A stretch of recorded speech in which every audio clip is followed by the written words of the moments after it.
రేణు చేతిలో కాగితాలు గబుక్కున్న తలగడ కింద తోసేసి కళ్ళు తుడుచుకుంటూ లేచి నిలబడింది. ఏంటి అలాగున్నావు? ఎక్కడ్నుంచా ఉత్తరం? భార్య కన్నీరు చూసి కలవరపాటుతో అడిగాడు. అబ్బే, ఉత్తరమా? అది అది భార్య తడబాటును గమనిస్తూ అన్నాడు. అమ్మ రాశారా? ఆ, అవును, ఆ అమ్మాయి రాసింది. గాబరా పడుతోంది. ఎందుకంత కంగారు పడతావు? అంతా బాగున్నారటనా? కూర్చుని బూట్లు విప్పుకుంటూ అడిగాడు. ఆ, అంతా బాగానే ఉన్నారట. మరి ఏడుస్తావెందుకు? ఏడుస్తున్నానా? లేదే. అరే, ఎందుకు రేణు అబద్ధాలు చెప్తావు? తాతయ్య ఆరోగ్యం బాగుందటనా? ఆ, అవును, తాతయ్యకు బాగుండం లేదట. అది చూసి నవ్వాడు చంద్రశేఖర్. గతుకుమంది రేణుక. మా మాస్టారు మాతో ఎప్పుడూ అంటుండేవారు, ఇక్కడంతా కులాసా, మీరంతా క్షేమాన్ని తలుస్తాను అంటూ మొదలుపెట్టి, పెద్దవాడికి జ్వరం, చిన్నవాడికి విరోచనాలు, ఆయనకు నీరసంగా ఉంటోంది. నాకేమో ఒళ్ళు నొప్పులు, కూర్చొనివో కూర్చుంటే లేవలేను. ఎప్పుడూ పడుకోవాలనిపిస్తోంది. వీలైతే అమ్మను పంపండి నాన్న, 10 రోజులు ఉంచుకుని పంపుతాను. బొత్తిగా నాకు కాలు చెయ్యి ఆడక రాస్తున్నాను అంటూ వాళ్ళ పెద్దమ్మాయి రాసే ఉత్తరాన్ని పదే పదే వ్యాఖ్యానించేవారు. అలా ఉంది నీ వాలకం చూస్తే, పకపక నవ్వుతూ అన్నాడు చంద్రశేఖర్.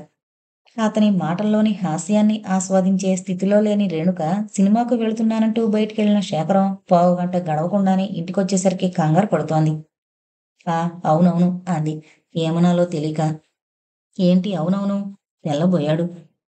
అదే సమయంలో భార్య పడే తికమకలు, ఆమెలోని గాబరా, కంగారు అతనిలో ఒక విధమైన అనుమానాన్ని లేవదీయడానికి కారణమయ్యాయి. మాట మారుస్తూ అడిగింది. సినిమాకెళతానన్నారు, వెళ్ళలేదా? ఎక్కడ చూసినా జంటలు జంటలుగా పోతుంటే నేనొక్కడినే వెళ్ళడానికి నాకేమోగా ఉంది. నిన్ను తీసుకువెళదామని వచ్చేశాను. త్వరగా తయారైరా, వెళదాం. నేను నేను ఏంటా నానుపుడు? నేనంటూ పోయి త్వరగా రెడీ అవ్వు. మంచం మీద కూర్చుని తలగడ మీద చేయి వేశాడు. రేణుక గుండెలు ఆవురావురమన్నాయి. ఆ తలగడ వంక భయం భయంగా చూస్తూ వెళ్ళిపోయింది. భార్య ప్రవర్తన చాలా కొత్తగా ఉంది. ఎప్పుడూ ఒక విధమైన పొగరుగా ఉండడమే చూశాడు గాని, ఈ విధంగా భయపడ్డం ఎప్పుడూ చూడలేదు. ఏమై ఉంటుంది? అసలు ఆ కాగితాలు వాళ్ళ అమ్మ రాసినవేనా? తీసి చూస్తే? ఒక్క క్షణం సభ్యత అడ్డొచ్చి ఆలోచించాడు. అది ఏంటో తెలుసుకోవాలనే ఆరాటం, సభ్యత ఓడిపోయింది. గబుక్కున తలగడ కింద చేయి పెట్టి కాగితాలు బయటకు తీశాడు. బాగా నలిగున్నాయి. ఎన్నోసార్లు చదివినట్లుగా, ఆవేశంలో నలిపినట్లుగా ఉన్నాయి. కాగితాలు సరిచేశాడు. ఆ ఉత్తరం వాళ్ళమ్మ రాయలేదు. కింద సంతకం చూశాడు. సునీత. సునీతను గురించి చాలాసార్లు చెప్పింది. క్షణంసేపు అతని కనుబొమ్మలు ముడిపడ్డాయి. సునీత రాసిన ఉత్తరం చూసి ఏడవడం దేనికి? అసలు అమ్మ రాసిందనే అబద్ధం దేనికి? ఆ ఉత్తరానికి అంత కంగారెందుకు? తడబాటెందుకు? ఇందులో ఏముంది? ఆమె భయపడే విషయం ఏమై ఉంటుంది? ఉత్తరాన్ని చదివిన చంద్రశేఖరానికి ఏమీ అర్థం కాలేదు. అసలు ఇందులో ఏమీ లేదు. తన పెళ్లికి రమ్మని పిలిచింది. పోతే జేమ్స్‌ని గురించి రాసింది. అతన్ని గూర్చి కూడా రేణుక చాలాసార్లు చెప్పింది. అతను వాళ్ళ గురువు అని చెప్పింది. గురువులకు, శిష్యులకు మధ్యుండే అనుబంధం తనకు తెలుసు. నిజమే. ఇష్టమైన శిష్యులు తనకు తెలపకుండా పెళ్లి చేసుకుంటే గురువు బాధపడ్డం సహజమే. ఇంక అందులో రేణుక ఏడవలసిన సంగతులేమీ కనిపించలేదు. తలగడెత్తి చూశాడు. ఇంకేమైనా కాగితాలున్నాయేమో అని. ఇంకేమీ లేవు. దాన్నే మరోసారి చదివాడు. అతను చదివి తలెత్తేసరికి గుమ్మానికి ఎదురుగా ఉంది రేణుక. 2 చేతులతోటి టవలు పుచ్చుకుని ముఖం తుడుచుకుంటూ వచ్చి అలాగే గుమ్మంలో నిలబడిపోయినట్లుగా ఉంది రేణుక. ఎదురు చూడని సంఘటన చూస్తూ స్థాణువై నిల్చున్నట్లుగా ఉంది ఆమె తీరు చూస్తే. అప్పటి వరకు భయపడుతున్న ఆమెలో భయం పోయి మొండితనం చోటు చేసుకుంది. ఒక విధమైన తెగింపు, నిర్లక్ష్యం ప్రవేశించాయి. ఈ ఉత్తరం చూసి ఏడవలసింది ఏముంది రేణు? అంటూ నిర్మలమైన మనస్సుతో అడగబోయాడు చంద్రశేఖరం. అతని నోట్లోంచి మాటలు బయటకు రాకముందే రేణుక పొగరుగా తలగరేస్తూ లోపలికొచ్చి నిర్లక్ష్యంగా అడిగింది. చూసారా ఉత్తరాన్ని? దొంగతనంగా చదవకపోతే నన్నడిగితే నేనే ఇచ్చేదానిగా. భార్య చేసే పనులు, ఆమె ఉత్తరాలు పరిశోధిస్తున్నారన్నమాట. మీకు నేనెందుకు జడవాలి? అసలు నాకు భయం ఎందుకు? కట్లు తెంచుకున్న ఆంబోతులా విరుచుకుపడుతోన్న భార్యను తెల్లబోయి చూస్తున్నాడు చంద్రశేఖరం. ఆమె ఏం మాట్లాడుతోందో, ఎందుకు మాట్లాడుతోందో అతనికేం అర్థం కావడం లేదు. అవును, నేనేం భయపడను. మీరంతగా కష్టపడనవసరం లేదు. నేనే చెబుతున్నాను వినండి. ఆ జేమ్స్‌ను నేను ప్రేమించాను. మేం పెళ్లి చేసుకుందామని కూడా అనుకున్నాం. కానీ విధి ఎదురు తిరిగింది. మీకు పెళ్ళాన్నయ్యాను అంతే. అప్పటి వరకు ఆవరించిన మొండితనం జారిపోయింది. కిటికీ దగ్గరకు వెళ్ళి బయటకు చూస్తూ నిలబడింది. ముందుగా నాకెందుకు చెప్పలేదు? ఎలాగో అయిపోయిన శేఖరం మాటలు కూడదీసుకుంటూ అడిగాడు. ఎవరైనా పెళ్ళాము తనెవరినో ప్రేమించానని ధైర్యంగా నిలబడి తెగేసి చెప్తుంటే ఆ మాటలను ధైర్యంగా ఎలా వినాలో అతనికి తెలియలేదు. అతను ఆలోచించని విషయం అది. అతను ఎదురు చూడని సన్నివేశం అది. అతను ఆశించని సంఘటనది. చెబితే ఏం చేసేవారు? అతనికిచ్చి పెళ్లి చేసేవారా? ఎలాగూ ఆ విషయం అతనికి తెలిసిపోయిందనే నిర్లక్ష్యంలోంచి పొగరుగా వచ్చిన ప్రశ్నది. తన నిర్మలమైన మనసుతో ప్రేమిస్తున్న భార్యలో దాగున్న భయంకరమైన రహస్యంతోనే ఎలాగో అయిపోయిన శేఖరం ఈసారి భార్య వేసిన ప్రశ్నకు చైతన్యం తెచ్చుకుని పట్టలేని కోపంతో విసురుగా చేయి చాచి చెంపపై బలంగా కొట్టాడు. ఎదురు చూడని దెబ్బకు బిత్తరపోయింది రేణుక. నువ్వు మనిషివేనా? ఆడదానివేనా? సిగ్గుందా? చేసిన తప్పుడు పనికి ఇంకా ధైర్యంగా నిలబడి సవాల్ చేస్తున్నట్టు మాట్లాడుతున్నావా? అతను ఆవేశంగా ఇంకా ఏదో అనబోయే లోపున వాకిట ఏదో కారాగిన చప్పుడు, డోరు తీసివేసిన చప్పుడు వినిపించింది. మళ్ళీ ఎత్తిన చెయ్యి అలాగే ఉంచి ప్రశ్నార్థకమైన చూపులతో ఒకసారి వాకిలి వైపు చూసి చెయ్యి దించుతూ అన్నాడు. జరిగింది ఎలానో జరిగిపోయింది. ఇకపైన నువ్వు పశువులా మారి నన్ను పశువుని చేయకు. బయటకొచ్చాడు. మిమ్మల్ని నేను గుర్తుపట్టాను. నేను గుర్తున్నానా? అప్పటికి జరిగిన కాండతోనే ఆశ్చర్యపోయిన అతని మనసు అందమైన జంట కళ్ళ ముందు నిల్చుని మేము గుర్తున్నామా అని అడుగుతుంటే మరి కాస్త ఆశ్చర్యపోవడం తప్ప ఇంకేం మాట్లాడలేకపోయాడు. కంఠస్వరం వింటూనే గదిలోంచి గబుక్కున బయటకొచ్చింది రేణుక. వాకిలికి అడ్డంగా ఉన్న భరత చేయిపై చేయి వేసి బయట చూస్తూ సునీ అంటూ అరిచింది. మన సునీతండి, మీకెప్పుడూ చెబుతాను చూడండి సునీతని, అదేనండి. సంతోషం పట్టలేక భర్తతో చెప్పింది. అప్పటి వరకు జరిగిన పోట్లాటంతా కథా కాలక్షేపమా అనుకున్నంత ఆశ్చర్యంగా భార్య వైపు చూస్తూ వెంటనే మూడు మార్చేసి చాలా సంతోషం, రండి రండి లోపలికి రండి అంటూ ఆహ్వానించాడు. సునీతను చూసిన ఆనందంలో అప్పటి వరకు జరిగిన విషయాలు నిజంగానే మరిచిపోయింది రేణుక. చంద్రశేఖరం మాత్రం మరిచిపోలేకపోయాడు. మరిచిపోయే విషయమా అది? మరిచిపోదగ్గ సంఘటన అది. ఆయన పరాయి వాళ్ళు, అందున ఎప్పుడూ రాని కొత్తగా పెళ్లి చేసుకునొచ్చిన నూతన దంపతుల ముందు తమలోని బలహీనతలు బయటపెట్టుకోవడం తమకే విలువలేందనే అభిప్రాయంతో నిండుగా మసులుతున్నాడు. పెళ్ళవగానే తిరుపతి కొండకు వెళ్ళొచ్చినట్టు, స్వామి దర్శనం అవగానే రేణుకను చూసినట్లు ఉంటుంది, మద్రాసుకు వచ్చినట్లు ఉంటుందని ఇక్కడికొచ్చామని చెప్పింది సునీత. ఇక్కడకు రావాలని సునీత ఎంత పంతం పట్టిందో చెబుతూ అన్నాడు మధుకర్. తిరుపతి నుండి ఇక్కడకు తీసుకొస్తానని ఒప్పుకున్నాకే తిరుపతి బయలుదేరిందండి. సునీత ఎక్కిన రైలు కదిలి వేగం పుంజుకుని దూరమవుతున్న కొద్దీ రేణుకులని ఉత్సాహం కూడా దూరమై ఆమెకు తెలియకుండానే ఆమె కళ్ళ వెంబడి బొట్లు బొట్లుగా చెంపల మీదుగా జారిపోతున్న కన్నిటిని ఆ పక్కవాళ్ళు ఈ పక్కవాళ్ళు వింతగా గమనిస్తుంటే కాస్త విసుగ్గా తన కర్చీఫ్ తీసి ఆమె చెంపలను తుడిచాడు చంద్రశేఖర్. అతని స్పర్శకు వాస్తవంలోకొచ్చింది. సునీతున్న 4 రోజులు 4 క్షణాల్లా దొర్లిపోయాయి. ఆ దంపతుల చిలిపి కయ్యాలతోనూ సునీత అల్లరితో రేణుక దిగులంతా మరిచిపోయి హాయిగా గడిపింది. ఆ 4 రోజులు రేణుక దంపతులు కూడా సెలవు పెట్టారు. 2 జంటలు కలిసి సునీత ప్లాన్ ప్రకారం తిరిగారు. అయితే ఒక జంటలో ఉన్న ఆనందం ఉరకలు వేస్తూ పరుగులు తీస్తుందైతే మరో జంట కావాలని తెచ్చిపెట్టుకున్న మనసుతో నిండింది.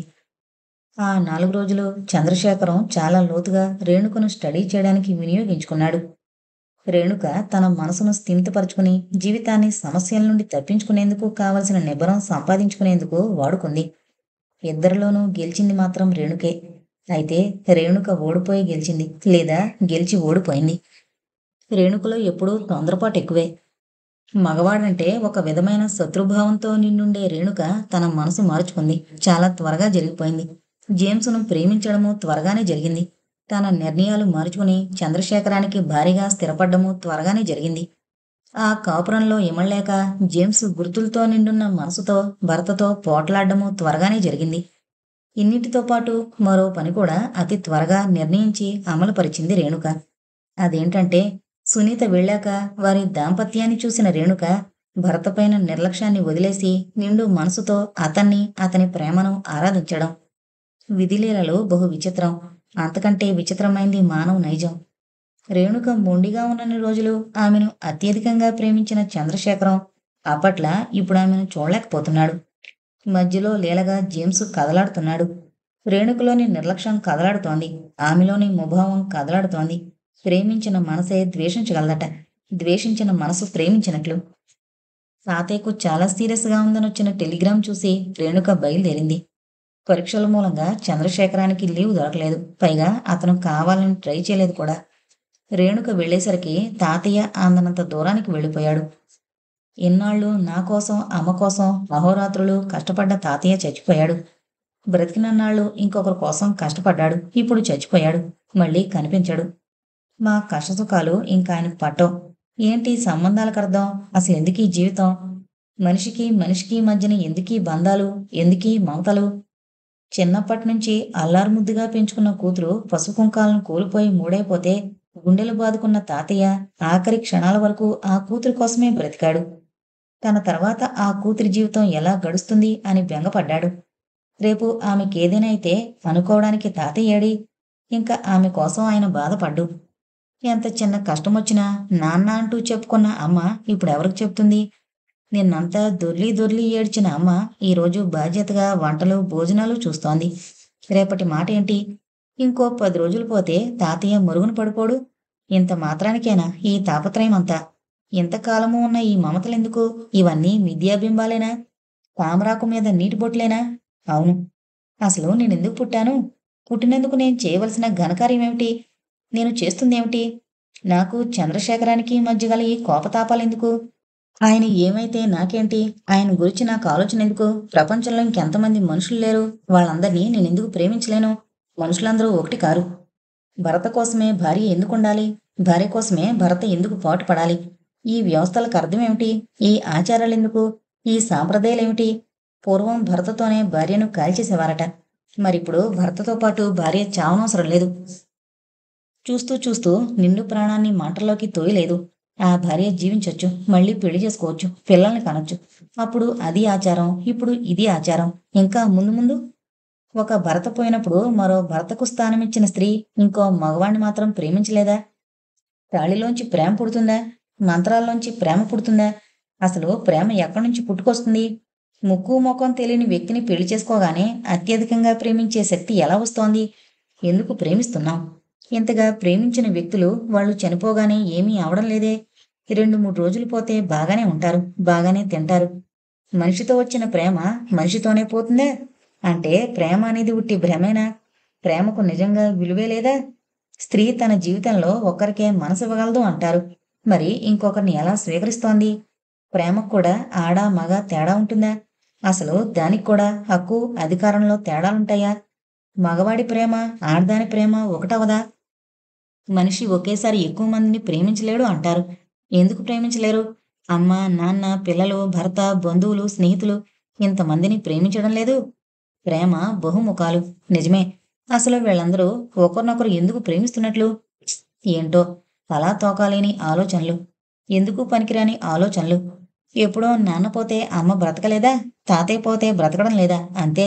ఎవరికెవరూ లేరు. ఉన్నన్నాళ్ళు ఏవో పిచ్చి పిచ్చి ఊహలతో ఉంటారు. పోయేనాడు ఏది ఏమవుతుందో? అంతూ పొంతూ లేని ఆలోచనలతో తలనొప్పి తెచ్చుకుంది రేణుక. పరంధామయ్య గారి కర్మకాండలన్నీ ముగిశాక మద్రాసు భర్త దగ్గరికి తిరిగి వచ్చింది రేణుక. ఇప్పటి రేణుక మొట్టమొదటి పొగరుమోతూ కాదు, ఊరెళ్ళినప్పటి ఊరెళ్ళినప్పటి ప్రేమమూర్తి కాదు. అంతూ దరిలేని ఆలోచనలతో సతమతమవుతూ అర్థం కాని భావాలతో కొట్టుకుంటున్న అయోమయమైన నిర్లిప్తతామూర్తి. ఏదీ పట్టనట్టుగా, అవసరం లేనిదానిగా ముభావంగా ఉండే భార్యను చూసి అదోలా అయిపోయాడు చంద్రశేఖరం. రేణు, ఏంటలా ఉన్నావ్? అంటూ దరిచేరిన భర్తను ఎగాదిగా చూస్తూ ఏం లేదు అంటూ మెల్లగా కదిలిపోయేది.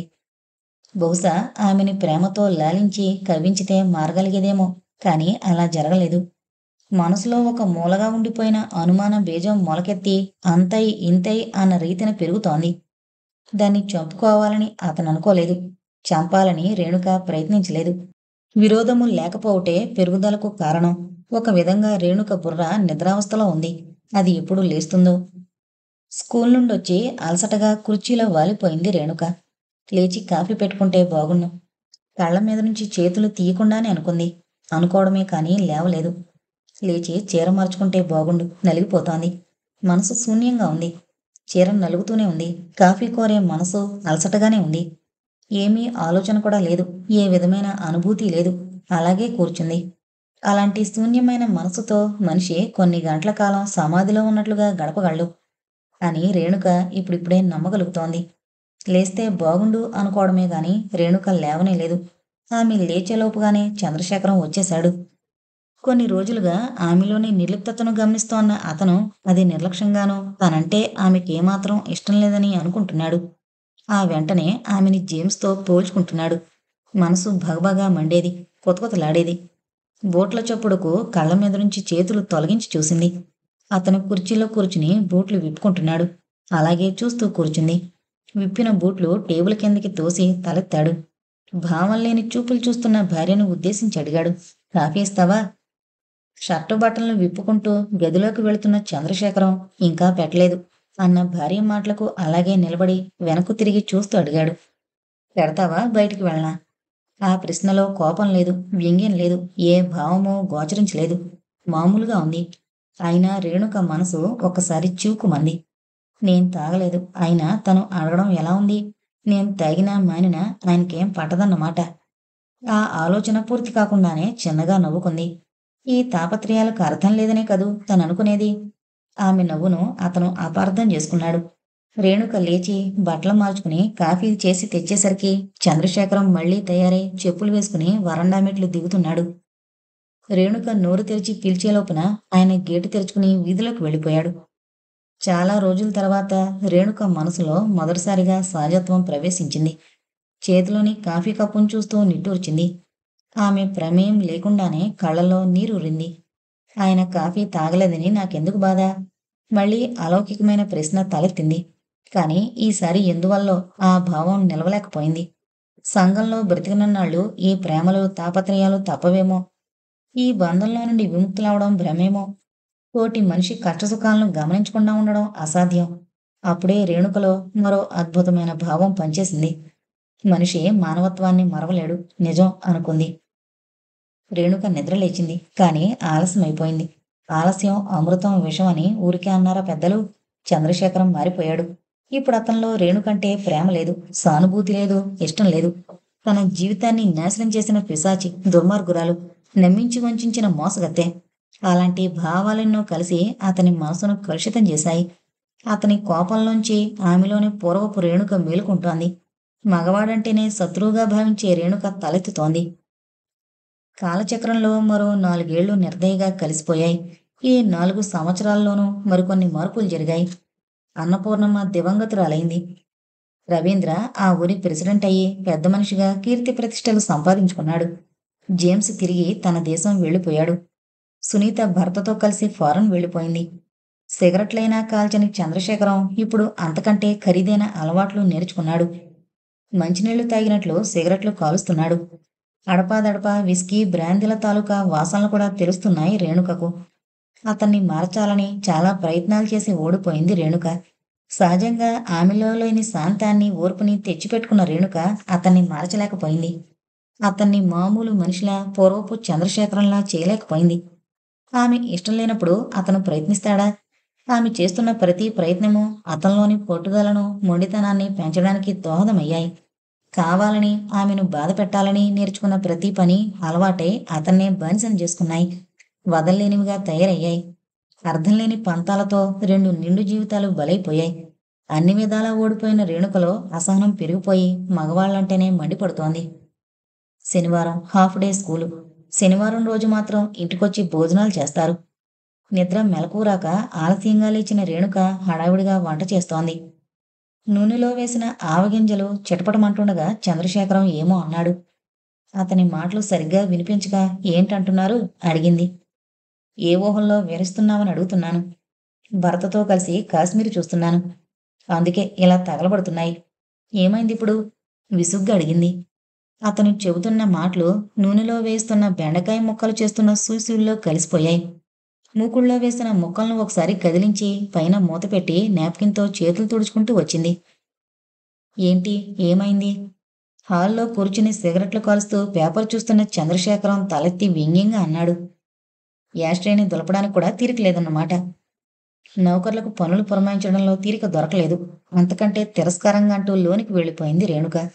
వెళుతున్న రేణుకను కొరకొరా చూశాడు. టిఫిన్ తిని బాక్సు బ్యాగులో పెట్టి మంచినీళ్లు తాగింది రేణుక. ఇప్పుడు రేణుక హాస్టల్లో భోంచేయడం లేదు. చంద్రశేఖరానికి హాస్టల్లో తినడం విసుగనిపిస్తోందట. అంచేత ఇంట్లోనే వంట చేస్తోంది. ఉదయం భోంచేసి టిఫిన్ తెచ్చుకుంటోంది రేణుక. చంద్రశేఖరం మధ్యాహ్నం క్యాంటీన్కి వెళతాడు. అవును, మరిచిపోయాను. వనజాక్షి రాలేదు. ఎందువల్ల? చేతిలో నాప్కిన్‌తో తుడుచుకుంటూ మిగిలిన వారిని ఉద్దేశించి అడిగింది రేణుక. మధ్యాహ్నం టీచర్స్ అందరూ స్టాఫ్ రూమ్‌లో కూర్చునున్నారు. వనజాక్షికి ఒళ్ళు తిరుగుతోందట. హాస్యంగా నవ్వుతూ అన్నారు కమల టీచర్.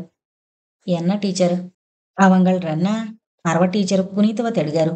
వీళ్లకు అరవం సరిగ్గా రాదు. ఇంట్లో పనివాళ్లతో మాట్లాడే భాష వచ్చుగాని చక్కగా మాట్లాడడం రాదు. అయినా ఏదో ఒకటి వాగుతూనే ఉంటారు. తమిళ టీచర్ వెక్కిరిస్తూనే ఉంటారు. அவங்க ప్రెగ్నెంటా ఇరిక్కాంగ. అదీగాక లీవు పొట్టిరికాంగ. నవ్వుతూ అంది కమల. బాప్రే! మళ్ళీనా?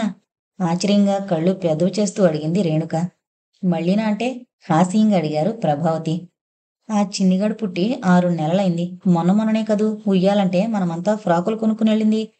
ఇంకా ఆశ్చర్యంగానే అంటోంది రేణుక. పాపాయి పుట్టాక మళ్ళీ గర్భం రావాలంటే 6 మాసాలు టైముండాలా? చిలిపిగా నవ్వుతూ అడిగారు సుశీల టీచర్. అలాగని కాదు గాని నసిగింది. కడుపొచ్చాక కనడానికి 10 నెలలు టైం కావాలి గాని కన్నాక కడుపు రావడానికి టైం అవసరం లేదు. రామలక్ష్మి గారు మరీ పచ్చిగా మాట్లాడతారు. అసలు రేణుక అభిప్రాయం అది కాదు. మళ్ళీ ఇంత వెంటనే ఇంకో ఫ్రాకు కొనాలి కదా అని ఆలోచిస్తున్నారు. అవునా? అయ్యో! అది కాదర్రా! మరీ ఇంత తొందర ఏమిటి? ఆమె హెల్త్ మాత్రం. వనజాక్షి తెలివి తక్కువను గురించి ఆలోచిస్తూ అంది రేణుక. దానికి సమాధానం వాళ్ళాయన దగ్గర ఉండుంటుంది. ఛ! పోండి మీరు మరీను. సిగ్గుగా అంది రేణుక. వీళ్ళ సంభాషణ బొత్తిగా అర్థం కాని అరవ టీచర్స్ ఏంటని అడుగుతున్నారు. శేఖరానికి వడ్డించి తను కూర్చుంది రేణుక. సామాన్యంగా భర్తతో కలిసి భోంచేయదు రేణుక. అందరి కుటుంబాల్లోనూ భార్యాభర్తలు వేర్వేరుగా భోజనాలు చేయడం వరదు. కానీ రేణుక కాపురంలో కలిసి తినడం వరదు. సామాన్యంగా చంద్రశేఖరం ఆలస్యంగా ఇంటికొస్తాడు. వచ్చాక కూడా తింటే తింటాడు. లేకుంటే ఏ హోటల్లోనో భోంచేసేసానంటూ పడుకుంటాడు. ఎప్పుడైనా త్వరగా ఇంటికొచ్చిన విస్కీ బాటిలు, సోడా బాటిల్స్ ముందు పెట్టుకుని కూర్చుంటాడు. ఒకరోజు ఉండబట్టలే కడిగింది రేణుక. ప్రతిరోజు ఇలా తాగడం ఒంటికి మంచిదా? బోల్డు డబ్బులు పోసి ఎందుకు రోగాల్ని కొనుక్కు తెచ్చుకోవడం? కనుబొమ్మలెత్తి తమాషాగా చూశాడు. తెల్లని గాజు గ్లాసులోంచి తేనె రంగులో కనిపిస్తోన్న ఆ ద్రవాన్ని చూస్తూ దాంట్లో సోడా పోశాడు. పైకి పొంగిన తెల్లటి నురగం చూస్తూ గ్లాసెత్తి ముద్దు పెట్టుకున్నాడు. కంపరంగా చూసింది రేణుక. ఈ రోజు పడిన కష్టాన్ని మరిచిపోవచ్చు. నిన్ను మరిచిపోవచ్చు. నీకు నాకు మధ్యలో ఉన్న ఈ దూరాన్ని మరిచిపోవచ్చు. ముఖ్యంగా నా ఇంట్లో, నా మంచం మీద, నా పెళ్ళం అనబడే అందమైన ఆడది నా పక్కనే పడుకుని నిద్రపోతోంది అనే విషయం మర్చిపోవచ్చు. తెలిసిందా? గ్లాసెత్తి గడగడా తాగేశాడు చంద్రశేఖర్. మారు మాట్లాడకుండా వంటింట్లోకి వెళ్ళిపోయింది రేణుక. అతనికి గిన్నెలోకి ఎత్తిపెట్టి అన్నం తింటోంది. తింటూ అనుకుంది. నేను పడ్డాను పొద్దుట్నుంచి కష్టం. మీరు చేసిన పని కాలేజీకెళ్ళడమే. నేను స్కూల్ పని, ఇంటి పని, వంట పని కూడా చేశాను. నేను మిమ్మల్ని మర్చిపోవాలి. నా పక్కలో పడుకుని నా మొగుడు నిద్రపోతున్నాడనే విషయం నేను మర్చిపోవాలి. అందుకుగాను నేనెంత మందు తాగాలి? ఎన్ని సిగరెట్లు కాల్చాలి? ఒకసారి రేడియో దగ్గర కూర్చుని మందు తీసుకుంటున్నాడు చంద్రశేఖర్. అలా కూర్చున్నప్పుడు రేడియో చాలా చిన్న సౌండ్లో పెడతాడు. తనకిష్టమైన పాట వినిపించి వచ్చి శేఖరానికి ఎదురుగా కూర్చుంది రేణుక. పాట వింటూ టేబుల్ పైనున్న సిగరెట్ పెట్టి తీసి అటు ఇటూ తిప్పుతోంది. పెట్టె తెరిచి లోపల సిగరెట్లు చూస్తోంది. అదంతా ఆమె బుద్ధి ప్రమేయం లేకుండా చేతులు చేస్తున్న పని. మనసంతా పాటపైనుంది. ఆమె చర్యలను గమనిస్తోన్న చంద్రశేఖరం రేణుకను ఉద్దేశించి వ్యంగ్యంగా అన్నాడు ఏమో. చాలా ఇంట్రెస్టుగా పాట వింటున్న రేణుక అతను ఏదో అన్నట్లుగా అనిపించి ఏంటంటారు అని అడిగింది. ఏం లేదు. సిగరెట్లను ఇంత ఇంట్రెస్టుగా చూస్తుంటే కాలుస్తావా అని అడుగుతున్నాను. అప్పటి వరకు ప్రశాంతంగా ఉన్న ఆ సమయంలో బాంబు పేలినట్లుగా అయింది. కోపంతో జేవురించిన ముఖాన్ని పక్కకు తిప్పుకుని చేతిలోని పెట్టెను టేబుల్ పైకి విసిరేస్తూ అంది. మీరు విస్కీ వరకు వెళ్ళినప్పుడు నేను సిగరెట్ల వరకైనా రాకుంటే ఎలా? మరో మాటకు అవకాశం ఇవ్వకుండా లేచి వెళ్ళిపోయింది. ఒక్క క్షణం స్థాణువయ్యాడు శేఖర్. రోజు రోజుకు బద్ధ విరోధులైపోతున్నారు. భార్యాభర్తలు ఒక ఇంట్లో ఉండినట్లుగా కాకుండా కర్మవశాత్తు ఇద్దరు శత్రువులు ఒక ఇంట్లో చేరినట్లయింది వాళ్ళ పని. అలాంటి మొగుడు పెళ్ళాల మధ్య కలిసి అన్నం తినే సామరస్యం ఎక్కడేడ్చింది? ఒక్క క్షణం చంద్రశేఖరం వంక చూసి తల వంచుకుంది. చేతిలోని ముద్దలో గుంట చేసి నెయ్యివేసి అతని ముందుకు చేయి చాపింది. చేతిలోని ముద్దవైపు ఏ భావాలు లేని భార్య ముఖం వైపు మరిచి మరిచి చూశాడు చంద్రశేఖరం. ఆ విషయాన్ని నమ్మలేనట్లు, నిజంగా జరుగుతోందా అన్నట్లు, ఆశ్చర్యంగా వింతగా, ఏం ఇన్నాళ్లకు మొగుడు మీద ప్రేమ పుట్టుకొచ్చింది అన్నట్లు వ్యంగ్యంగాను, ఇంకా ఎలాగో గుచ్చుకున్నట్లుగా చూస్తున్న అతని చూపుల్ని చూస్తుంటే రేణుకలోని మరో రేణుక హఠాత్తుగా తలెత్తింది. నిజంగానే ఆ సమయంలో భరతపైన ఎనలేని ప్రేమ పుట్టుకొచ్చింది. అంతులేని ఆప్యాయత విరిసింది. ఒక్కసారి పెళ్ళైన కొత్తలోని రేణుకగా మారింది. కళ్ళల్లో కొంటెదనం, స్నిగ్ధత్వం తొణికిసలాడుతుంటే పెదవులపైన మధురమైన మందహాసాన్ని చిలికించింది. తెల్లని చీర, నల్లపూసలు, పొడవైన వాలుజడ, మెడ మీద నుంచి ముందుకు కనిపిస్తోన్న తెల్లని మల్లెపూలు. అప్సరస అంటే ఇలాగే ఉంటుందేమో అన్నట్లుగా కనిపిస్తోన్న అందాల భార్య అందిస్తోన్న అన్నపు ముద్దను అందుకోవడానికి ముందుకు వంగాడు చంద్రశేఖరం. అంతే. నోటికి ముద్దకు మధ్యన అడ్డుగా అద్దం నిలిచింది. ఆ అద్దం పైన జేమ్స్ కనిపిస్తున్నాడు. రేణుకలోని పొగరుమోత్తనం కనిపిస్తోంది. ఆమెలోని నిర్లక్ష్యం కనిపిస్తోంది. ఆ చేతిని విసురుగా పక్కకు నెట్టాడు. అంతవరకు ఏదో తెలియని అవస్థలో కొట్టుకుంటున్న రేణుకు కూడా వాస్తవంలో పడింది. ఎదురుగా తనను ప్రేమించి, ఆరాధించి లాలించే భర్త కాదు. క్షణక్షణము తనను వేధించే సమస్య. తన తప్పును క్షమించలేక ప్రతిరోజు నరకాన్ని చూపుతున్న భర్త. అంతులేని అహంకారంతో, మగవాణ్ణనే ధీమాతో తన జీవితాన్ని చేతులారా కావాలని నలిపేస్తున్న మగవాడు. అంతే. రేణుకలోని మరో రేణుక మళ్ళీ మూలకెళ్ళిపోయింది. రోజు రోజుకు ఆశలు చితికి అర్థంలేని ఆవేశాలతో మనసు పాడు చేసుకుని జీవితం క్రమక్రమంగా శిథిలమవుతుంటే చూస్తూ ఏమీ చేయలేక చిత్రవదకు గురవుతున్న రేణుక మిగిలింది. కళ్ళలోని కాంతి మాయమై కోపం ఆవరించుకుంది. పలుచని పెదాలపై నర్తించిన మందహాసం వ్యంగ్యంతో మెలికలు తిరిగింది. ప్రేమతో, మమతతో నిండిన ఆమె శరీరంలోంచి అవి మాయమై వాటి స్థానంలో మగవాడంటే నిప్పులు కక్కే కోపం, ద్వేషం నిండాయి. "హుం, ఆ రోజులెప్పుడో పోయాయి. ఆ కంఠంలో పోయాయన్న బాధ లేదు. మళ్ళీ తెచ్చుకుందామన్న ఆసక్తి లేదు. ఇన్నాళ్లకు మళ్ళీ గుర్తుకొచ్చానా అన్న విసుగు, ఇంకా నీ చేతి ముద్ద తింటాననే అనుకున్నావా అనే నిర్లక్ష్యం ధ్వనిస్తున్నాయి. మనసులో కోపం గంతులేస్తున్నా నిండు జీవితాన్ని బలి చేయడం ఇష్టం లేక ఎలాగో ఒకలాగా రాజీకి దింపడం మంచిదని తలపోసి తెచ్చుకున్న నిదానంతో మెల్లిగా అంది రేణుక. మళ్ళీ వచ్చాయనుకోకూడదు. మళ్ళీనా? ఆ రోజులా? నువ్వు చేసిన మోసం నువ్వు మర్చిపోయావేమో గాని నేను మర్చిపోలేను. ఆవేశంతో జేగురించిన అతని ముఖాన్ని చూస్తూ, పోనీయండి, నేను చేసింది మోసమైతే మీరు మర్చిపోవద్దు నిర్లిప్తంగా అని అన్నం కెలుకుతోంది. అన్నంలో పెరుగు వేసుకుంటున్న అతని చేతివంక చూస్తూ అడిగింది. కావ్య తలవి పిక్చర్ చాలా బాగుందట, వెళదామా? మొగుడు పెళ్ళాలు కలిసి సినిమాకెళ్ళి చాలా కాలమైంది. ఆ మధ్యలో అతనితో కలిసి సినిమాకెళ్ళాలనే కోరిక ఆమెలో కలగనూ లేదు, అడగనూ లేదు. ఆ రోజేదో ఆమెకు పౌర్ణమి పిచ్చిలాంటిది పట్టినట్లయింది. అనవసరంగా అతన్ని రెచ్చగొట్టి ఏదో ఒక విధంగా ప్రశాంతంగా ఉన్న తన మనసును అల్లకల్లోలం చేసుకుంటోంది. ఇంకదొకటే తక్కువ. అనవసరంగా నన్ను విసిగించుకో అంటూ చేయి కడుక్కుని లేచి వెళ్ళిపోయాడు. వంటగది సర్ది పడుకోవడానికి రేణుక వెళ్ళేసరికి అతను సిగరెట్ కాలుస్తూ పడుకునున్నాడు. లైట్ ఆర్పి పడుకుంటూ అతన్ని ఉద్దేశించింది. రేపు మా స్టాఫ్లో కొంతమంది పిక్చర్కి వెళదామనుకుంటున్నారు, వెళ్ళనా? వ్యంగ్యంగా వెకిరింపుగా అన్నాడు శేఖరం. ఏం, ఈరోజు మొగుడి మీద ఇంత ప్రేమ, భక్తి, అమాంతం పుట్టుకొచ్చాయి? అన్నీ నా నిర్ణయాలతోటే జరిగిపోతున్నట్లు. సమాధానం చెప్పకుండా పక్కకు తిరిగి పడుకుని అట్టట్టా పెరిగిపోతూ లోపల ఇమడలేక బయట పడబోతున్న కోపాన్ని బలవంతాన గబుక్కున దిగమింగి కళ్ళు మూసుకుంది. సినిమా చూస్తున్నంతసేపు చాలా తృప్తిగా ఫీల్ అయింది రేణుక. చాలా రోజులకు ఒక మంచి పిక్చర్ను చూశాను అనే ఉల్లాసంతో, అంతులేని ఆహ్లాదంతో, పట్టలేని సంతోషంతో ఇంటికి చేరింది రేణుక. గ్లాస్కో పంచె కట్టుకుని, కట్టబన్నీను వేసుకుని వాలు కుర్చీలో కూర్చుని పేపర్ చూస్తున్న భరతను చూడగానే ఆ ఆనందం ఆపుకోలేక అతని దగ్గరగా వెళ్ళి చటుక్కున అతని బొగ్గపై ముద్దు పెట్టుకుంది రేణుక. అనుకోకుండా జరిగిన ఈ సంఘటనకు బెత్తరపోయాడు. ఇదెప్పటినుంచి? ఆ సంతోషంలో తనకు తెలియకుండా గబుక్కున జరిగిపోయిన ఆ పనికి తొట్రుపడి సిగ్గుపడిపోయింది రేణుక. అందులోంచి తేరుకోకుండానే భర్త వేసిన ప్రశ్నకు నివ్వెరపోయింది. ఏది? అతను ఏమంటున్నాడో అర్థం చేసుకోలేక అయోమయంగా అడిగింది. అతను ఏం మాట్లాడుతున్నాడో తెలియకుండా వాగేస్తున్నాడు. సభ్యత మరిచిపోయాడు. సంస్కారాన్ని వదిలేశాడు. ఆ క్షణంలో మానవత్వాన్నే మరిచిపోయాడు. ఒంటికి కొవ్వెక్కి కొట్టుకుంటున్నావా? దేనికంత పారవస్యం? మగవాణ్ణి చూస్తేనే నిగ్రహించుకోలేనంత తిమ్మిరిగా ఉందా? ఆడదానివి కాదు? ఎక్కడెక్కడ తిరిగొచ్చావు? ప్రేమించిన మొగుడినేం మోసం చేసిన నువ్వు? అతని మాటలు పూర్తి కాకుండానే అతని చెంప అదిరిపోయింది.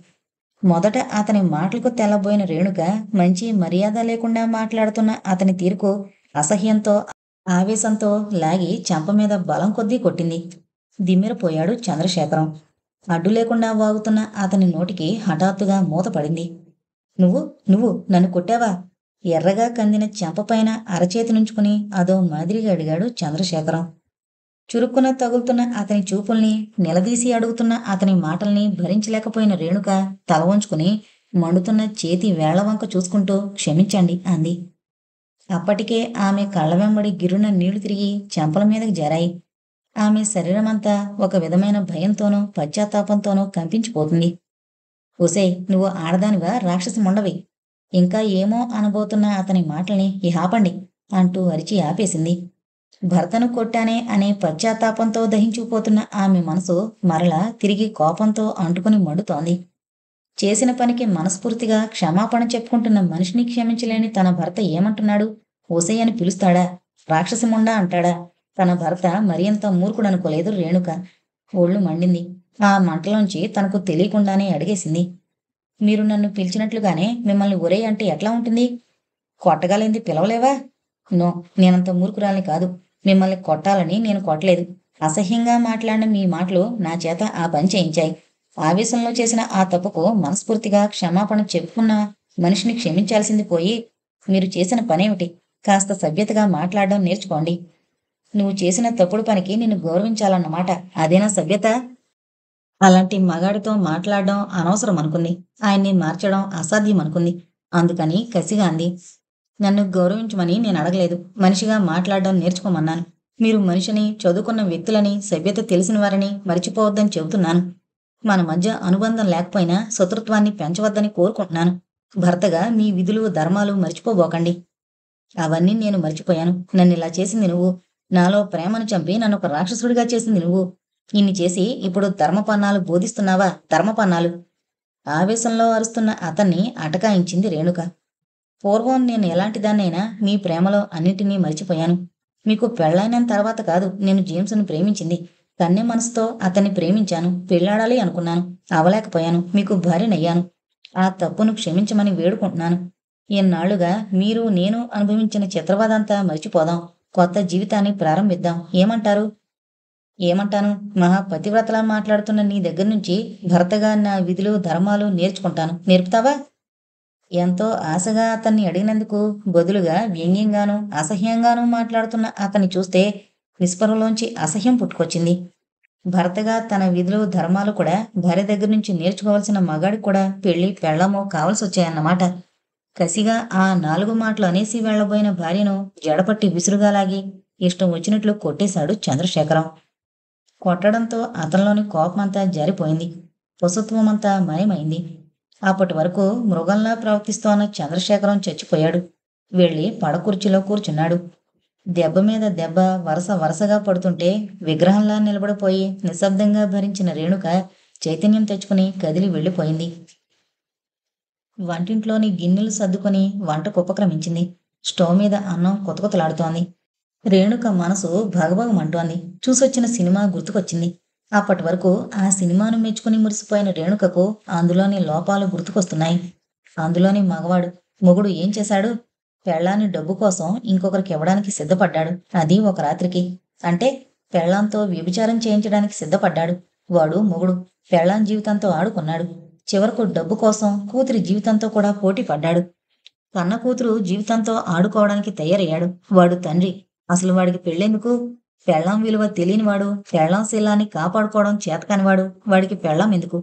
కడుపు తీపంటే ఏంటో తెలియనివాడు కూతురు కోసం కష్టపడాల్సింది పోయి ఆ కూతురి జీవితంలో నిప్పులు పోయడానికి సిద్ధపడ్డవాడు వాడికి కూతురెందుకు? జీవితంలో అడ్డమైన ప్రతి మగవాడు ఎందుకు పెళ్లి చేసుకుంటాడో ఇప్పుడు అర్థమవుతోంది. పెళ్ళాన్ని సుఖపెట్టలేని వాడికి కోపగించుకోవడం తెలుసు. పెళ్ళానికి నయ్యా పైసా విలువివ్వలేని వాడికి పెళ్ళాన్ని తిట్టడం తెలుసు. పెళ్ళాంతో మర్యాదగా మాట్లాడడం చేతకానివాడు పెళ్ళాన్ని కొట్టగలడు. ఏం? వాడు మగవాడు. భారతదేశపు మగవాడు. లక్షల కొద్దీ డబ్బులు పోసి గత్యంతరం లేక కర్మ కొద్దీ ఆడపిల్లలు కొనుక్కుంటున్న మగవాడు. స్త్రీ కడుపులోంచి పుట్టి ఆమె రొమ్ముల్లోంచి పాలు తాగి ఆమె ప్రేమతో పెరిగి పెద్దయిన మగవాడు. ఈనాటికి పెళ్ళామైన ఆడదాన్ని చిత్రవద చేయడం నేర్చుకున్న చెమటం. కోపంతో సలసలా కాగుతున్న రక్తంతో వేడెక్కిన రేణుకకు అలాంటి మగవాణ్ణి చెమట అనాలో లేక వెధవ అని అనాలో తన మొగుడిలాంటి మగవాణ్ణి ఏమనాలో తెలియలేదు. అసలు ఎలా అంటే తన కోపం తగ్గుతుందో ఆ సమయంలో అర్థం కాలేదు. వంట పని ముగించి స్నానానికి వెళ్ళింది.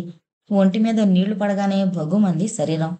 ఎర్రగా ఉబ్బున్న గుర్తులను చూస్తుంటే అప్రయత్నంగా కళ్ళల్లో నీరూరింది. ఇంతవరకు ఊహ తెలిసాక ఇలాంటి దెబ్బలు తిని ఎరుగదు. ఎప్పుడైనా అమ్మ కొట్టినా తర్వాత దగ్గరకు తీసుకుని ఏడ్చేసేది. అమ్మ పడే ఆ బాధలో ఆ నొప్పిని సునాయాసంగా మరిచిపోయేది. కానీ ఇప్పుడు ఓదార్పు ఎక్కడి నుండి లభిస్తుంది? అసలు ఈ జీవితం ఎన్నాళ్ళు? ఎవరి కోసం బ్రతకాలి? నా సుఖ సంతోషాల కోసం పాటుపడిన తాతయ్య పోనే పోయాడు. చిన్నప్పటి నుంచి నా కోసమే బ్రతికిన అమ్మ నా ఈ దౌర్భాగ్య జీవితం చూడకుండా కన్ను మూసింది. నా అవసరం ఎవరికుంది? నా ఈ జీవితానికి అర్థం ఏమిటి? ప్రతి క్షణం నన్ను అసహించుకుంటున్న ఈ ఏకైక వ్యక్తి కోసము నేను బ్రతకాల్సింది. ఏ ప్రయోజనం కోసం బ్రతకాలి? చాలాసేపు అలాగే బాత్రూంలో కూర్చుండిపోయింది రేణుక. బీరువాలోంచి తెల్లని ఫారెన్ జార్జెట్ చీర తీసి కట్టుకుంది. ముత్యాల నగలు వేసుకుంది. జడ నిండా మల్లెపూలు తురుముకుంది. బెడ్షీట్ మార్చి తెల్లని దుప్పటి పరిచింది. మానవత్వానికి దానవత్వానికి జరుగుతున్న యుద్ధంలో మానవత్వం గెలిచి చేసిన తప్పులు మననం చేసుకుంటున్న చంద్రశేఖరం వాలు కుర్చీలో అలాగే కూర్చుండి ఆమె చేస్తున్న ప్రతి చర్యను గమనిస్తున్నాడు. ప్రశాంతంగా ఉన్న ఆమె ముఖాన్ని, ఆమె అలంకరణను ఆశ్చర్యంగా చూస్తున్నాడు. టేబుల్ మీదున్న పర్స్ అందుకుని ఇప్పుడే వస్తానండి అని భర్తను ఉద్దేశించి చెప్పి వీధి వాకిలి వైపు అడుగు వేసింది. ఎక్కడికి? ఇప్పుడే ఒక 10 నిమిషాల్లో వచ్చేస్తాను. వచ్చాక మీకు అన్నం పెడతాను. నిర్మలంగా అందంగా నవ్వుతూ బయటికెళ్ళిపోయింది. ఆమె ప్రవర్తన ఎంతమాత్రం నచ్చనివాడిలా చూస్తూ కూర్చున్నాడు. అతని చూపుల్ని మరోలా అర్థం చేసుకున్న ఆమె మనసు చివుక్కుమంది. అయినా పైకి కనిపించనీయకుండా పెదవుల మీద చిరునవ్వు ఏమాత్రం చెరగకుండా సమాధానమిచ్చింది. మిమ్మల్ని నమ్మించడానికి నేనేం చెయ్యాలో నాకు తెలీదు. కానీ నమ్మమని మాత్రం చెప్పగలను. ఎంతగా అలంకరించుకుని ఈ సమయంలో ఎక్కడికి బయలుదేరావు అనుకుంటున్నారేమో. షాప్‌కెళ్ళి వచ్చేస్తాను. నిజం. వీలైతే నమ్మండి. ఏ షాప్‌కు? ఏం కావాలి? మెడికల్ షాప్‌కు. దెబ్బలు నొప్పి పుడుతున్నాయి. మందు కొని తెచ్చుకుంటాను. మరో మాటకు అవకాశం ఇవ్వకుండా బయటికి వెళ్ళిపోయింది. ఆమె అన్న మాటలు సూటిగా హృదయంలో నాటుకున్నాయి. వేటగాడి బాణానికి గురైన లేడిలా తన్నుకున్నాడు చంద్రశేఖర్. దగ్గరలో ఉన్న పాండీ బజార్‌కి వెళ్ళింది రేణుక. శనివారం రాత్రిపూట 8:30 గంట సమయంలో మద్రాసు మహానగరం ఒళ్ళు విరుచుకుంటున్న పొడుచుపిల్లలా ఉంది. వీధుల్లోని ట్యూబ్ లైట్లు వెలవెలపోతున్నాయి. రకరకాల షాపులు నిండా వెలుగున్న దీపాలతో పట్టపగల్లా ఉన్నాయి. డబ్బుంటే జీవితం ఎలా ఉంటుందో తెలుపుతున్నాయి. నూరేళ్ల జీవితాన్ని ఎలా జీవించాలో నేర్పుతున్నాయి. 10 నిమిషాల్లో వచ్చిన పని ముగించుకుని ఇంటివైపు అడుగులేసింది. డైనింగ్ టేబుల్ దగ్గర అతనికి వడ్డించి తనూ పెట్టుకుంది. మొదటి ముద్దలో గుంట వేసి నెయ్యేసి పక్కనున్న చిన్న ప్లేట్లో ఉంచింది.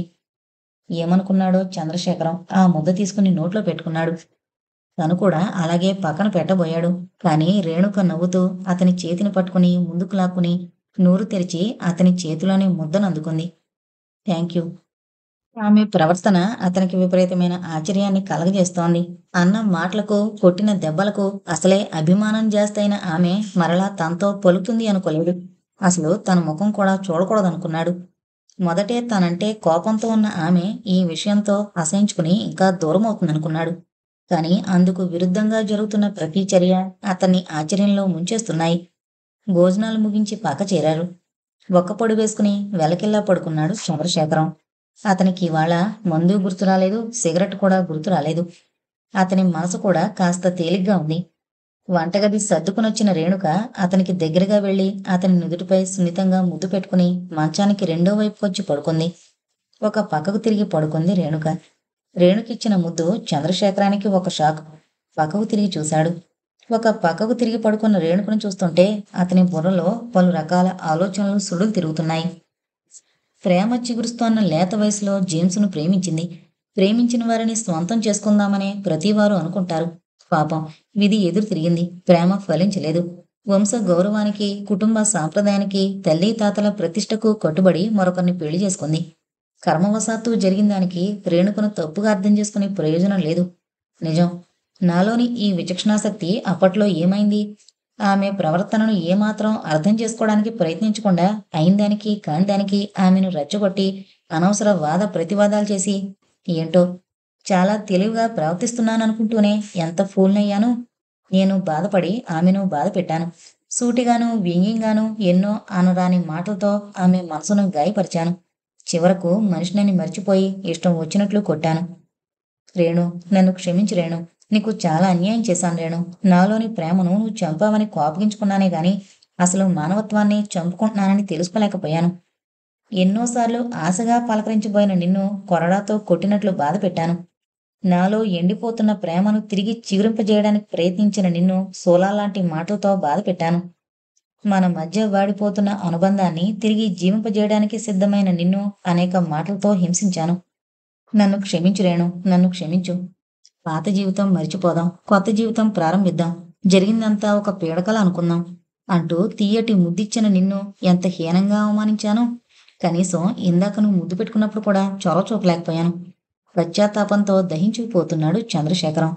అతనిలో అప్పటి వరకు నివాసం ఏర్పరచుకుని అతన్ని ఆటలాడించిన రాక్షస దెయ్యం మారిన అతని మనసు చూసి పారిపోయింది. శరీరంలోకి కొత్త శక్తి వచ్చినట్లయింది. గుండెల నిండా మధురమైన భావాలు చేరి గుసగుసలాడుతున్నాయి. ఆప్యాయత, అనురాగాలతో నిండిన అతని రక్తం వేగంగా ప్రవహించి అతనిలో ఒక విధమైన తొట్రుపాటును కలగజేస్తోంది. కళ్ళలోకి కొత్త కాంతి, పెదవులపైకి మధురమైన దరహాసం అవతరించాయి. మనసు చేస్తున్న తొందర, హృదయంలోని ఆరాటం, భార్యపైన ఎనలేని ప్రేమ అన్నీ కలిసి ఆప్యాయంగా భార్యపైన చేయి వేయబోయాడు. అంతలోనే ఏదో బెరుకు ఆవహించింది.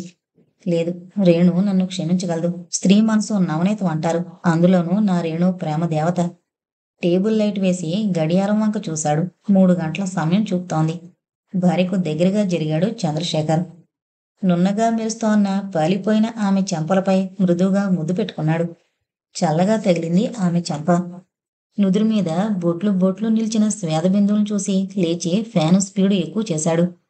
ఎద మీద సయ్యాటలాడుతున్న పలచని పయ్యద గాలికి ఎగిరి ఆమె ముఖం మీద పడింది.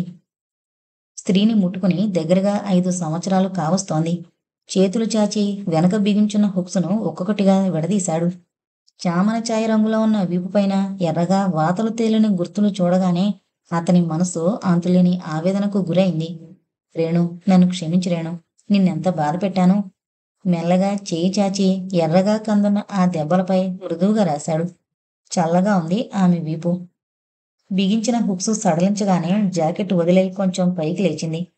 సన్నటి ఆమె నడుంపైన తలాంచి నున్నటి ఆమె పొత్తికడుపుపై చేయి వేసి రేణు ప్రేమగా ఆర్ద్రంగా పిలిచాడు చంద్రశేఖరం.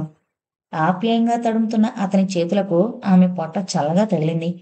ఏంటింత చల్లగా ఉంది అనుకుంటూ కొంచెం తలెత్తి ఆమె ముఖం వంక చూశాడు. పొలిచటి తెల్లని చీరలోంచి ఆమె ముఖం అస్పష్టంగా కనిపిస్తోంది. మెల్లగా బయట తప్పించాడు. పొలిచటి పెదవులపై చక్కని చిరునవ్వు చిందులాడుతోంది. ఊరించే పెదవుల మీద చటుక్కున ముద్దు పెట్టుకున్నాడు. చల్లగా ఉన్నాయి పెదవులు. ఎంత నిర్మలంగా నిద్రపోతున్నావు రేణు. రేణు మళ్ళీ పిలిచాడు. ఇంత గాఢ నిద్ర నీకెలా పట్టింది రేణు? ఆమె భుజాల చుట్టూ చేతులేసి వెల్లకిల్లా పడుకోబెట్టబోయాడు చంద్రశేఖర్. కొంచెం తిప్పగానే చటుక్కున తిరిగి పడిపోయింది ఆమె శరీరం. అలాగే పడున్న ఆమె శరీరం అతనికింకా చల్లగా అనిపించింది. చంద్రశేఖరానికి ఇంకా ఆశ్చర్యమేసింది. ఇంత ముద్దు నిద్ర అసలు ఆమెకు అలవాటే లేదే. రేణు ఆమె ముఖాన్ని కదిలించాడు. తల ఒక పక్కకు ఒరిగిపోయింది. చటుక్కున లేచి కూర్చున్నాడు శేఖరం. అతనికేదో అనుమానం తోచింది. రేణు రేణు అంటూ పలుమార్లు పిలుస్తూ ఆమెని అటు ఇటు కదిలించాడు. కదిలించినట్టల్లా ఆడుతోంది ఆమె శరీరం. మంచుగడ్డల మధ్యలో నిలబడ్డట్టు, పెనుమంటల మధ్యలో చిక్కుకున్నట్టు స్తంభించిపోయాడు చంద్రశేఖరం. ఆమె గుండెలపై తలపెట్టి ఆలకించాడు. ఏ లయ శబ్దము వినిపించకుండా ప్రశాంతంగా నిద్రపోతున్న ఆమె గుండెలపై చల్లగా ఉంది. రేణు దిక్కులు పికటిల్లేటట్లు పెద్దగా అరిచి ఆమెపై పడి బౌరుమని ఏడుస్తున్నాడు చంద్రశేఖర్. చేతులు కాలాక ఆకులు పట్టుకున్న అభాగ్యుడు. నాకెంత పెద్ద శిక్ష వేశావు రేణు. అతను అడిగిన ప్రశ్నకు ఆమె పెదవులపై చెరగకుండా నిలిచిన చిరునవ్వు నిర్మలమైన సమాధానమిచ్చింది. పాపం రేణుక. ఒక మగవాడి అహంకారానికి, అతని ధీమాకు ఆహుతైపోయిన అభాగ్యురాలు. కాదు కాదు, ఒక పొగరుమోతు ఆడదాని వల్ల, ఆమె నిర్లక్ష్యం వల్ల జీవితం పాడు చేసుకున్న పాపం చంద్రశేఖరం. కాదు కాదు, ఏమో ఎవరి ప్రభావం ఎక్కువ పనిచేసినా మొత్తం మీద అర్థం లేని పట్టుదలలతో 2 జీవితాలు బలైపోయాయి. ఇంతటితో రాలిన పువ్వులు అనే నవల కంప్లీట్ అయిందండి. దయచేసి మన ఛానల్ను సబ్స్క్రైబ్ చేసుకోగలరు. Thank you.